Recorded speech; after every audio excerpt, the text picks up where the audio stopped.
নমস্কার বন্ধুরা, আজকের ভিডিওতে কিন্তু আমরা কথা বলবো অবশ্যই বুমরার ইনজুরি আপডেটের নিয়ে। আর আমরা সবাই জানি কি বুমরা কিন্তু ইনজার্ড হয়েছে, আর তারপরে কি খবর তার নিয়ে কথা বলবো। তারপরে কথা বলবো বন্ধুরা কি চ্যাম্পিয়ন্স ট্রফির কিন্তু শেডিউল অ্যানাউন্সমেন্ট হয়ে গেছে আমরা জানি। তারপরে কিন্তু এবার আস্তে আস্তে নিজের কিন্তু স্কোয়াড অ্যানাউন্সমেন্ট করবে প্রতিটা টিম। কবে অ্যানাউন্সমেন্ট হবে সেটার ব্যাপারে কথা বলবো। আর কথা বলবো কিন্তু কাঁধে কাঁধে প্লেয়ারদের কামব্যাক হতে চলেছে এই চ্যাম্পিয়ন্স ট্রফিতে, আর কারা কারা কিন্তু রেস্টেড, কাঁধে কাঁধেকে রেস্টেড করা হবে না ইন দি আপকামিং যে ইংল্যান্ড ট্যুরটা হবে, মানে ইংল্যান্ড যে ইন্ডিয়াতে আসবে তার নিয়ে। ভিডিও শুরু করার আগে সবথেকে প্রথমে আপনাদেরকে বলবো যারা যারা এই চ্যানেলটাতে নতুন এসেছেন তারা কিন্তু অবশ্যই লাইক করবেন, শেয়ার করবেন আর সাবস্ক্রাইব করতে ভুলবেন না চ্যানেলটা, কেন কি এমনি অ্যানালিসিসের ভিডিও কিন্তু আপনাদের কাছে আসতে থাকবে। সবথেকে প্রথমে যে জিনিসটা নিয়ে কথা বলবো সেটা হবে কিন্তু বুমরা ইঞ্জারি আপডেট নিয়ে। আমরা জানি যে বন্ধুরা বুমরা কিন্তু ইনজার্ড হয়ে গেছিলেন ফিফথ টেস্ট ম্যাচে, কিন্তু ফার্স্ট ইনিংসে বলিং করার সময় কিন্তু ইনজার্ড হয়ে গেছিলেন। আর লাস্টে বেশ কিছুটা সময় যখন 6 উইকেট পড়ে অস্ট্রেলিয়া তখনই কিন্তু উনি ইনজার্ড হয়ে যান। আর ইনজার্ড হয়ে যাওয়ার পরে কিন্তু ওনাকে ড্রেসিং রুমে নিয়ে যাওয়া হয়, আর তারপরে ওখান থেকে আমরা ভিজুয়ালস দেখি দ্যাট মানে ওনাকে কিন্তু হসপিটাল নিয়ে যাওয়া হয় ফর স্ক্যানস। তারপরে বেশ কিছুক্ষণ পর কিন্তু আবার ওনাকে আমরা ফিল্ডে আবার দেখি ওনাকে আমরা। তো আমাদের জন্য খুব রিলিফ লাগে এই ব্যাপারটা কি চলো Bumrah is back and Bumrah is fit. আর এটা কিন্তু দেখে তাই মনে হচ্ছিল because the way he was running up and down from the stairs, তো ওটা দেখে আমাদের সবার মনে হচ্ছিল that Bumrah is fit. But currently বন্ধুরা এবার নতুন একটা আপডেট বেরিয়েছে regarding Jasprit Bumrah is that কি বিসিসিআই এবার বলেছেন দ্যাট কি বুমরার স্ক্যান কিন্তু আরেকবার হবে। বুমরার স্ক্যান আরেকবার হয়ে নিয়ে এবার চেক করা হবে যে এই যে ইঞ্জুরিটা বা এই যে ইঞ্জুরিটা হয়েছে বুমরার, সেই ইঞ্জুরিটা কতটা বড় আর কতটা সময় লাগতে পারে, আর কোন গ্রেডের এই ইঞ্জুরিটা, আর কোথায় স্পেসিফিকলি হয়েছে ইঞ্জুরিটা, সেটা কিন্তু বার করার চেষ্টা করতে হবে। বিসিসিআই এটা মেনেছেন। অ্যান্ড অফকোর্স বুমরা ইন্ডিয়ার প্রাইম বলার, মানে ওনার মতন বলার মনে হয় কারেন্টলি আর ইন্ডিয়া এখন পাবে না। অ্যান্ড অফকোর্স সবাই চাইবে দ্যাট বুমরা কিন্তু এত বছর, আমরা জানি যে আগে যখন বুমরা ইনজার্ড হয়েছিলেন তখন কিন্তু নিউজিল্যান্ড ট্যুরে কিন্তু উনি ইনজার্ড হয়েছিলেন, আর তারপরে ওনাকে কিন্তু পিঠে সার্জারি করানো হয়। আর তারপরে কিন্তু উনি বেশ বেশ বেশ অনেক বছর কিন্তু বেশ 1 বছরের কাছাকাছি কিন্তু উনি ফিল্ডের বাইরে থাকেন। তো সেটা কিন্তু অবশ্যই বিসিসিআই চাইবেন না। অ্যান্ড অফকোর্স তাই জন্যেই কিন্তু ওনার অফকোর্স স্ক্যান করানো হবে। স্ক্যান করানোর পরে দেখা হবে যে এই যে ইঞ্জুরিটা রয়েছে জসপ্রীত বুমরা, সেটা কত মাসের বা কত তাড়াতাড়ি ফিট হতে পারেন উনি, কেন কি সেই হিসাবে ওনাকে রিহ্যাব করানো হবে। কেন কি আমরা জানি যে আইসিসি চ্যাম্পিয়ন্স ট্রফি মানে আইসিসির আরেকটা বড় ট্রফি, বা বলতে পারেন আইসিসির আরেকটা বড় টুর্নামেন্ট কিন্তু নকিং অ্যাট দ্য ডোর। আর অফকোর্স 19 তারিখ থেকে আমরা জানি যে চ্যাম্পিয়ন্স ট্রফিটা শুরু হচ্ছে। তো দেখা যাক বন্ধুরা, এখনও কিন্তু খুবই বড় কোয়েশ্চেন মার্ক মাথার উপরে বেনে রয়েছে কারেন্টলি। তো এই আপডেট রয়েছে দ্যাট বিসিসিআই কিন্তু সেকেন্ড টাইম বুমরার স্ক্যান করাবে, ইঞ্জুরি জায়গাটাকে আবার স্ক্যান করাবে, নিয়ে এবার বার করার চেষ্টা করবে দ্যাট কি বুমরা কত তাড়াতাড়ি উনি ফিট হতে পারবেন। এই ইঞ্জুরিটা যেটা হয়েছে কোথায় হয়েছে, কোন গ্রেডের ইঞ্জুরিটা হয়েছে, তো এই সবগুলো আইডেন্টিফাই করে নিয়ে কিন্তু ওনাকে এনসিএ পাঠানো হবে। আর তারপরে প্রে করা হবে যেন বুমরা আপনাদের জন্য আইসিসি টুর্নামেন্টটা that is ICC Champions Trophy 2025-এর যেন ম্যাচেসগুলো খেলে নেয়, কেন কি উনি আপনাদের বেস্ট বলার। তো দেখা যাক বন্ধুরা, বুমরার নিয়ে তো এই খবর। সেকেন্ড খবর আজকের দিনে কথা বলবো বন্ধুরা যে চ্যাম্পিয়ন্স ট্রফির কিন্তু শেডিউল অ্যানাউন্সমেন্ট হয়ে গেছে আমরা জানি, আর তারপরে কিন্তু স্কোয়াড অ্যানাউন্সমেন্ট হবার কথা। স্কোয়াড অ্যানাউন্সমেন্ট কিন্তু বন্ধুরা 12ই জানুয়ারি, হ্যাঁ বন্ধুরা 12ই জানুয়ারি কিন্তু নিজের স্কোয়াড অ্যানাউন্সমেন্ট করতে চলেছে প্রতিটা টিম। আই মিন 8খানা টিম আমরা জানি, 8খানা টিমের মধ্যে India, Pakistan, Bangladesh, New Zealand, South Africa, England, Australia, Afghanistan, এতগুলো টিম রয়েছে। Of course West Indies and Sri Lanka আর missing out this time around from ICC Champions Trophy. আর 12ই জানুয়ারি কিন্তু টিম পাঠানোর লাস্ট ডেট। আর অফকোর্স তার আগেই ইন্ডিয়ান টিমও অ্যানাউন্সমেন্ট হয়ে যাবে যে কারা কারা চ্যাম্পিয়ন্স ট্রফিতে যাচ্ছে, কাদের কাদের কামব্যাক হচ্ছে, কারা কারা অফকোর্স নতুন কামার ঢুকতে চলেছে।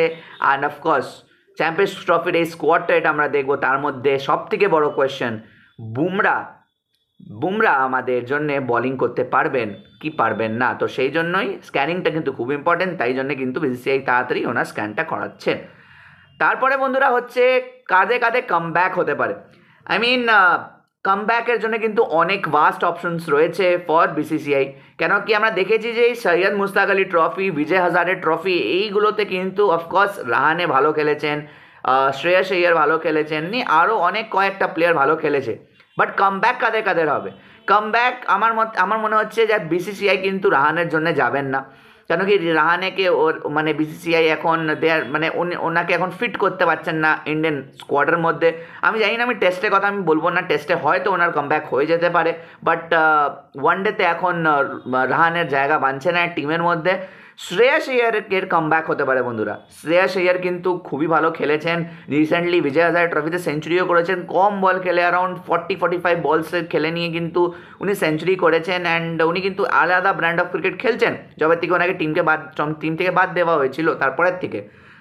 তারপরে কিন্তু বন্ধুরা সব থেকে বড় নিউজ দ্যাট কি মোহাম্মদ শামির কিন্তু রিটার্ন হতে পারে to the ICC Champions trophy. আমরা জানি যে শামিকে কিন্তু এই বর্ডার গাভাস্কার ট্রফিতেও কিন্তু ইনক্লুড করার কথা চলছিল, বাট এনসিএ তারপরে রিপোর্ট দ্যাট কি ওরা খুশ নয় যে যেভাবে অফকোর্স ফিটনেসটাকে গেইন করছে সেটা কিন্তু ভালো নয়, ওনাদের ভালো লাগেনি, তো সেই জন্য কিন্তু অফকোর্স ওনাকে পাঠানো হয়নি। বাট দিস টাইম অ্যারাউন্ড কিন্তু উনি কিন্তু এতদিন যে ইঞ্জুরির পরে যে ডোমেস্টিক ক্রিকেটগুলো খেলছেন ওর মধ্যে কিন্তু সৈয়দ মুশতাক আলী ট্রফি খেলে নিয়েছেন, বিজয় হাজারে ট্রফি উনি খেলছেন। তো এখন বন্ধুরা খবর এই হচ্ছে দ্যাট কি বেরিয়ে আসছে দ্যাট মোহাম্মদ শামি হয়তো ওনাকেও কিন্তু কামব্যাক হিসাবে আমরা কিন্তু এই চ্যাম্পিয়ন্স ট্রফির স্কোয়াডে আমরা দেখতে পারি। আর আমরা এটা চাইবই যে শামি যেন এই ওয়ানডে স্কোয়াডটাতে থাকে। অ্যান্ড অফকোর্স আমরা চাইবো যে আমি পার্সোনালি চাই যে মোহাম্মদ শামি যদি ইনক্লুডেড থাকে to the Champions Trophy, then he should be included in the upcoming India versus England series. One day twenty আমি বলবো না, ওয়ানডে সিরিজে অ্যাটলিস্ট ওনাকে ইনক্লুড করা উচিত। তারপরে বড় নাম বন্ধুরা আরেকটা হার্দিক পান্ডিয়াকে ইনক্লুড করা হবে টু দি ওয়ানডে সিরিজ। আমি জানি যে এখন উনি খালি টোয়েন্টি খেলছেন, আপনারাও জানেন যে কন্টিনিউয়াসলি উনি টোয়েন্টি খেলে যাচ্ছিলেন, টোয়েন্টি উনি ক্যাপ্টেনও বেনেছিলেন, তারপরে কিন্তু ক্যাপ্টেন্সিটাকে চেঞ্জ করে দিয়ে কিন্তু অফকোর্স সূর্যকুমার যাদবকে দিয়ে দেওয়া হয়। আর তারপরে কিন্তু ওনাকে টোয়েন্টি খেলতে আমরা কিন্তু বেশিরভাগ দেখি। অ্যান্ড কারেন্টলি বন্ধুরা খবর এই আসছে দ্যাট কি হার্দিক পান্ডিয়া, মোহাম্মদ শামি আর শ্রেয়াস আইয়ারকে কিন্তু আমরা কামব্যাক হিসাবে কিন্তু আমরা দেখতে পারি। আরও দুজনের কিন্তু নিউ এন্ট্রি হতে পারে টু দি ওয়ানডে স্কোয়াড। আর দুজনের নাম কিন্তু এই বর্ডার গাভাস্কার ট্রফিরই কিন্তু ব্রাইট স্পট, যে ব্রাইট পার্সপেক্টিভ, যে তিনটে তো মাত্র ব্রাইট পার্সপেক্টিভ ছিল। অ্যান্ড অফকোর্স একজন তো ইনজার্ড হয়ে গেছে আর বাঁচলো কিন্তু দুজন, তো দুজনকে আমরা কিন্তু আইসিসি চ্যাম্পিয়ন্স ট্রফি স্কোয়াডে কিন্তু ইনক্লুড হয়ে দেখতে পারি। প্রথম জনের নাম হচ্ছে কিন্তু যশস্বী জয়সওয়াল। আমার পার্সোনালি মনে হয় that he is a all format player. কেন কি টোয়েন্টি নিয়ে আমার কোনো কথা বলার নেই, আপনারা সবাই জানেন the level of threat that he brings on the table, মানে যশস্বী জয়সওয়াল। তো যেই ছেলে টেস্ট খেলতে পারে ভালো, সে কিন্তু ওয়ানডেও খেলতে পারে আমার যা মনে হয়। তো জয়সওয়ালের কিন্তু নিউ এন্ট্রি হতে পারে to the Champions Trophy squad. আর নীতিশ কুমার রেড্ডিরও কিন্তু এই স্কোয়াডে কিন্তু এন্ট্রি হতে পারে। টোয়েন্টি আমরা জানি যে that he plays well, and টেস্টে উনি শো করেছেন দ্যাট উনি কিন্তু খেলতে পারেন, অ্যান্ড অফকোর্স ওনারও কিন্তু এন্ট্রি হতে পারে। আজকের দিনের লাস্ট খবর বন্ধুরা, যে কিছুদিন আগে আমি ভিডিও বানিয়েছিলাম দ্যাট কি রেস্ট দেওয়া হতে পারে কিছু প্লেয়ার্সদেরকে।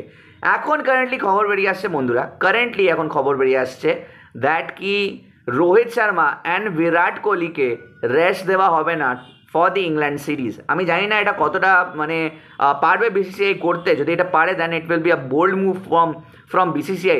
বিকজ রেস্ট কেন ভাই? আপনারা যদি 500-600 রান করতেন, বর্ডার গাভাস্কার ট্রফিতে থকে থাকতেন, 200-300 খানা বল খেলতেন, তবে বিসিসিআই বলতো কি হ্যাঁ চলো পার ইনিংস ওরা 200-300 টাকা করে বল খেলেছে, সো ওনাদের প্র্যাকটিসের দরকার নেই। বাট কারেন্টলি ওদের রেস্টের কি দরকার? স্পেশালি এই দুটো ব্যাটসম্যানের, কেন এই দুটো ব্যাটসম্যানের রেস্টের দরকার? এরা তো কোনো ব্যাটিংই করেনি।